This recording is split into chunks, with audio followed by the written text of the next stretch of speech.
দেওয়ার জন্য বিশেষভাবে অনুরোধ করছি।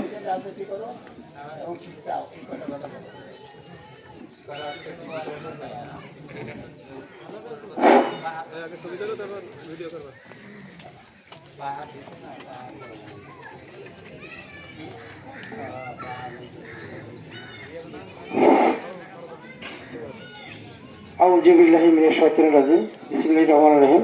আল্লাহ সর্বশক্তিমান।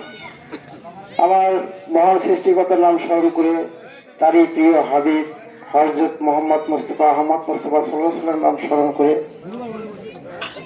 আজকের উপস্থিতি সম্মানিত গাইবান্ধা সদর 12 নং কামারজানি ইউপির যে সকল আমার পিতৃ সমতুল্য মুরিদগণ উপস্থিতি হয়েছেন, ভিডিও করবা, আমি মাইক ধরবে, গভীর শ্রদ্ধার সহিত ভিডিও করবা, আমার কৃতজ্ঞতা পোষণ করছি।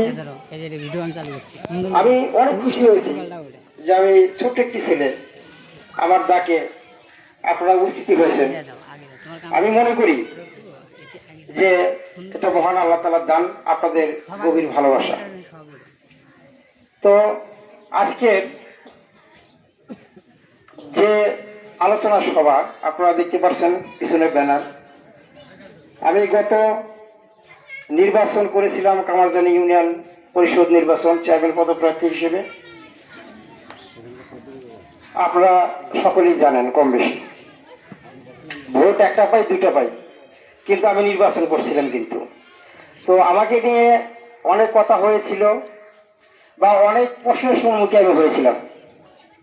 আমার মনে হয় এই 12 নং কামারজানি ইউনিয়ন পরিষদে আমরা যে কয়জন প্রার্থী ছিলাম সর্বোচ্চ প্রশ্নের সম্মুখীন হয়েছিলাম আমি, কারণ আমাকে প্রশ্ন করা হয়েছিল।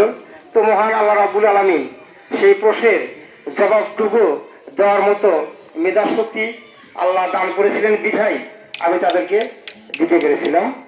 আপনারা আমাকে দোয়া করবেন। তো আজকের বিশাল নির্বাচনী জনসভা, আপনারা জানেন যে আমি একটা দলে সম্পৃক্ত আছি বিগত 4 থেকে 5 বছর হয়।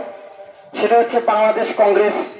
সুন্দর একটি রাজনৈতিক দল, যে দল শুধু আমাদের বাংলাদেশ না, বহি বিশ্বকে আমাদের আদর্শ, আমাদের মানসিকতা, আমাদের সততা, আমাদের মানবতা। তো আজকে আপনারা দেখতে পাচ্ছেন আমার এই দলের সম্মানিত চেয়ারম্যান কাজী রেজাউল হোসেন স্যার উপস্থিতি আছেন। আরো উপস্থিতি রয়েছেন বাংলাদেশ কংগ্রেসের সম্মানিত মহাসচিব অ্যাডভোকেট ইয়ারুল ইসলাম বাংলাদেশ।